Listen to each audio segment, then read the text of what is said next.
저는 겹치지 않는 얘기 꼭 하겠습니다. 일단 대대적인 국민적 저항이 벌어지기 전에는 발효가 될 거라고 보고 있어요. 지금 같아서는 이제 막기 어렵고 절차상의 하자가 있더라도 그냥 일단은 발효시킬 것 같아요. 그런 경우에 이제 결국 이제 발효하고 나서 종료시키는 방식이 어떨 거냐라는 거를 검토할 수밖에 없는데요. 이 얘기는 지금 간단하게 그러니까 앞에 선생님들 말씀하신 것처럼 총선이 있고 대선이 있는데 총선 때 이기면은 정지될 수 있냐 없냐라는 뭐 그런 데 좀 집중해 볼 필요가 있겠습니다. 대선까지 이기고 나면은 그 다음 대통령의 고유 권한이니까 그거야 이제 그때는 언제든지 종료시킬 수 있는데 만약에 총선에서 이겼고 아직 대선을 기다리고 있는 그 동안에 어떤 일이 벌어질 건지 그런 걸 좀 생각을 해봤는데요.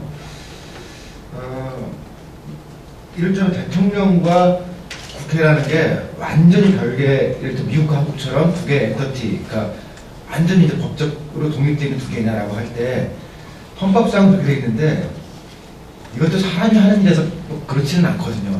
그러니까 예를 들면은 국회에서 상당히 많은 이 압박을 하면은 사실 대통령이 정치적인 선택을 할 수 있는 거기 때문에 그 이전 단계에서도 사실은 그 사회적 문제가 생기면은 폐기할 수 있겠죠. 그리고 그런 연장선 내에서 총선에 가지 않더라도 사실 사회적으로 굉장히 큰 목소리가 있으면은 아직까지 그 발효가 절차가 끝나지 않은 상태에서는 발효를 정지시킬 수 있는 것도 사실은 가능하죠. 그런 점에서는 아까 이영 선생님께서는 그러니까 종료에 관한 로드맵을 만들자고 하셨는데 그거보다는 조금 더 강력하게 그러니까 지금까지 어떤 FTA 문제가 잘못되어 있고 어떤 식으로 고쳐야 되는지에 관한 것을 연구하거나 검토할 수 있거나 혹은 행정 조치를 할 수 있는 특별법 같은 거는 만들 수 있다고 생각하거든요. 그러니까 한미 FTA 뭐 폐기에 관한 특별법 예를 들면 이름 그렇게 붙이면은 그거 자체가 대통령이나 혹은 행정부가 미국에 대해서 한미 FTA 종료를 명령하지는 못하더라도 그때 필요한 각종 조치들을 미리 할 수 있거나 혹은 그 부작용을 완화시킬 수 있는 그런 일들을 할 수 있지 않을까라는 그런 생각을 좀 합니다. 그래서 지금부터 일단 내년 총선이 끝나면은 폐기에 관한 법들을 만들겠다라고 얘기를 하는 것들이 오히려 지금 발효시키는데 좀 압박으로 움직일 수 있지 않을까 뭐 그런 생각을 좀 했고요. 좀 약간 기술적으로는 조금 전에 저작권 관련되어 있는 것들이 이제 지금 검토 안 되어 있는 거는데 제가 봤을 때는 지금 환경부에서 그 배출권 거래제를 시행하려고 하는 게 있거든요. 그러니까 지금 녹색성장이라는 현 정부에서 얘기하고 있는 온실가스 감축에 가는 건데요. 일종의 탄소산업 배출권 거래제 같은 것도 이미 행정부까지 거의 나온 단계랑 비슷한데 현재 FTA를 보면은 그쪽도 사실은 그 도입할 수 없게 돼 있어요. 검토를 해보면은 시간을 가지고 보면 지금 내에 있는 것들이 미비한 점들이 훨씬 많을 겁니다. 그런 점도 좀 생각해 봤으면 좋겠고요. 이거는 이제 경제학자로서 좀 굉장히 골치 아픈 얘기이긴 한데 그러니까 경제는 경제고 정치는 정치다라고 이렇게 생각하시는 분들이 있지만 실제로 이 한미 FTA는 제가 보기에는 이거는 경제와는 거의 무관하고 그냥 정치적인 사물이라고 보여지거든요. 근데 상당히 경제적인 영향을 많이 미치는 거고 이럴 때 국민들이 여기서 가질 수 있는 저항권을 어떻게 볼 거냐라고 하는 것들을 조금 경제적인 시각에서도 봤으면 좋겠고 저는 그런 면에서는 그러니까 우리나라 정치 자체가 가지고 있는 약점인데 만약에 이 내용 그대로 정치적으로 움직인다라고 하면은 그러니까 노동자는 물론이고 농민들도 대대적인 저항이 있는 게 당연한데 제가 보기엔 너무 없어요. 너무 없고 그 사실은 그 농민들만 이를테면은 그러니까 논의 별로 안 해봤던 건데 노동자가 총파업에 있는 것처럼 농민들이 한다라고 하면은 농민 총파업 훨씬 무섭거든요. 그러니까 이를테면 그 추수 때 아프겠다 그러면은 그에 농사 안 하는 거거든요. 굉장히 큰 피해가 있을 거지만 농민들한테는 상상을 해보면은 지금 이 FTA 이후에 농업 분야에 생겨날 경제적 그런 피해들을 누적적으로 받는 것보다는 차라리 파업하는 게 낫지 않냐라는 그런 논의를 좀 했었어요. 근데 가능은 한데 문제는 지금 그러니까 우리나라 저희 전라도 경상도 사이에 그 지역 감정 구도 이런 게 있어서 사실 민주당 쪽에 있는 분들은 그냥 농업 어떻게 하더라도 찍어주거든요. 전라도에서는. 마찬가지로 경상도 쪽에서는 FTA 대해서는 반대를 하면서도 또 정치 때 표는 그냥 찍어주세요. 그런 문제를 어떻게 할 거냐라는 것과 함께 조금 농민들 같은 경우 어떻게 파업을 할 수 있고 어떻게 태업을 할 수 있는지 조금 그런 고민을 했으면 좋겠거든요.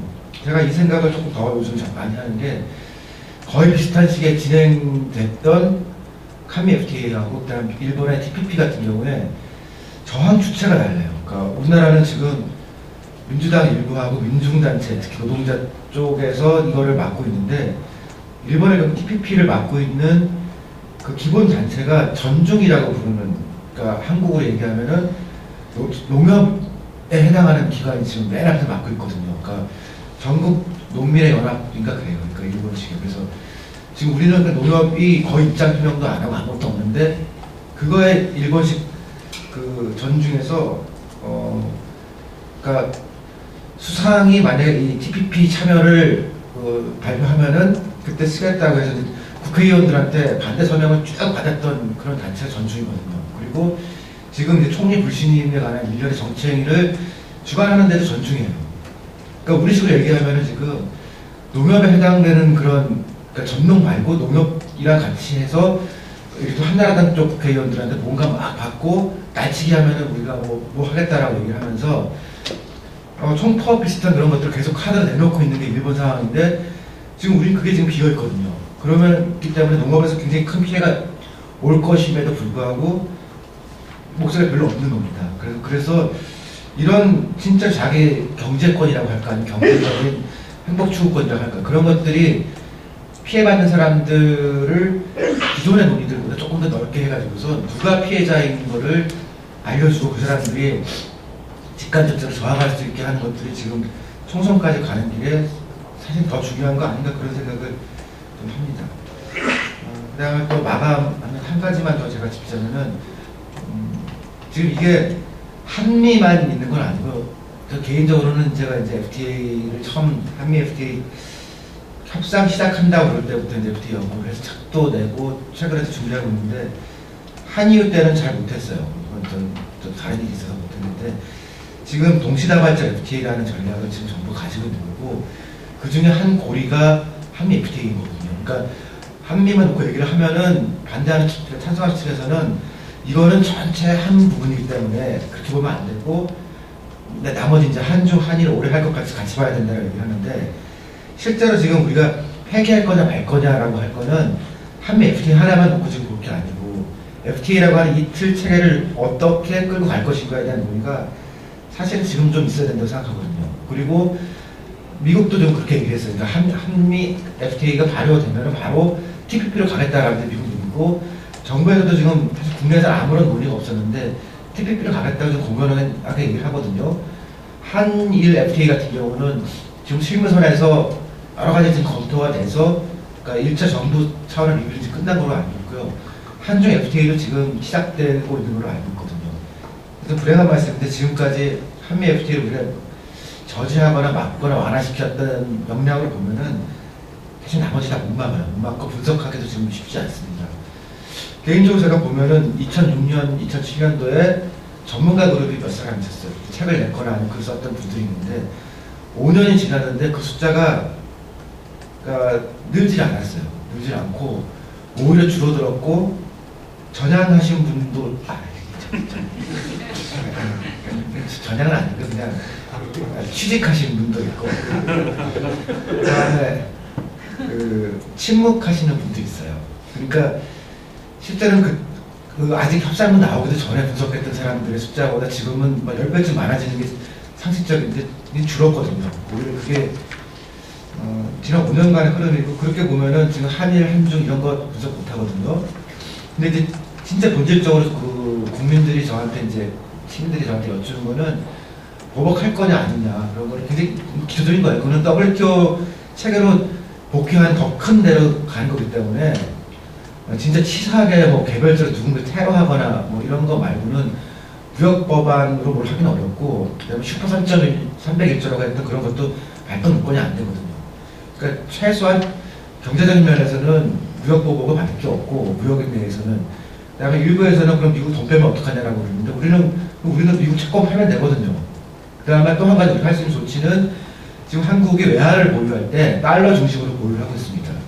그래서 그 국회에서 몇 번 지적이 됐었어요. 지난 정권 때도 이게 어떻게 될지 모르니까 외환 포트폴리오 형태로 해서 이를테면 뭐 엔화도 사고 위안화도 사고 좀 이렇게 하자라고 그런 논의가 있었습니다. 올해 한국은행에서 처음으로 금을 몇 톤을 샀어요. 뭐 많은 건 아니지만 한국이 달러가 아닌 다른 방식으로 외화를 보유할 거다라는 것을 정책화시키면 미국 입장에서는 달러 가치가 방어가 어렵거든요. 그러니까 중국, 한국, 일본이 대표적 달러 위주의 외환 보유 국가이기 때문에 사실은 그 미국이 군대 철수를 시킨다 그러면 우리도 미국 채권을 비롯해서 한국에 이렇게 뭐 경제도 할 수 있는 장치들이 있습니다. 그래서 그거는 뭐 진짜 뭐 누군가 테러한다 뭐 이런 정도로 오면은 그건 모르겠지만 정상적인 국가가 할 수 있는 방식에서의 무역 조치 혹은 경제 조치는 사실 충분히 방어 가능할 수 있습니다. 근데 그거보다 일반 시민들이 더 불안해하는 거는 그렇다면 우리의 통상협정은 통상협정 어떤 방식으로 가야 되는 거냐는 거거든요. 그러니까 일단 정권이 바뀌어서 대선에 이겼다고 치면은 대선 때 그때 새로운 정부가 통상 정책을 어떻게 가져갈 거냐라고 하는 겁니다. 지금 민주당 형태로 보면은 사실은 TPP든 FTA든 그걸 그냥 가져가겠다라는 게 기본 노선이거든요. 거기에 ISD만 바꾸겠다라고 하는 거니까 그렇다면은 결국 FTA라는 거는 피할 수 없는 거 아니냐라고 이제 그렇게 얘기를 하는 건데 지난번 민주당 정부에서도 이제 공정무역 체계로 간다라고 오바마 때 말만 그렇게 하고 별로 한 건 없어요. 그런데 우리 입장에서 볼 때는 WTO 체계와 그 다음에 도하로 넘어가는 다자간 협상 체계 그리고 필요하다라면은 투자협정 일단 완화된 BIT 정도는 좀 충분하다고 보거든요. 그러니까 FTA 규정도 사실 크게 보면 두 부분이에요. 그러니까 그 무역과 관련된 부분과 투자에 관련된 부분. 무역과 관련된 부분에서 상품과 서비스인데 서비스 분야가 굉장히 어려웠던 거고 투자와 관련된 부분에서는 IS를 포함해서 굉장히 강화된 것들이 있는 건데요.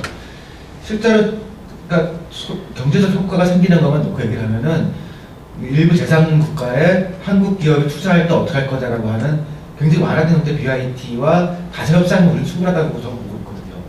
그런 점에서는 앞으로 다음 정권에서 우리가 국제무역체계 혹은 통상체계를 어떻게 가져갈 것이냐 그리고 국제무역체계가 혹은 세계 경제체계가 어떻게 할 거냐라는 것에 대한 논의가 필요할 것 같습니다.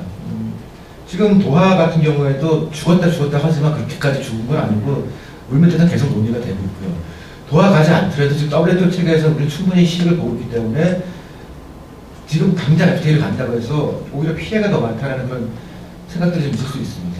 그다음에 ISD 관련된 얘기들도 확정된 건 아니지만 기존의 ISD가 워낙 문제가 많기 때문에 이걸 보완할 수 있는 또 다른 체계가 필요하다는 얘기들이 웅크타드 같은 유엔 기구 일부에서 지금 이렇게 움직이고 있거든요. 그러니까 일반적으로 ISD가 앞으로 무역에서의 투자 기본 방식이고 세계 표준이다라고 하는 것도 그 사람들 생각이지 진짜 유엔 기준에서는 지금 이게 일시적인 상태일 뿐이지 앞으로 계속 간다고 그렇게 간다는 보장은 없거든요.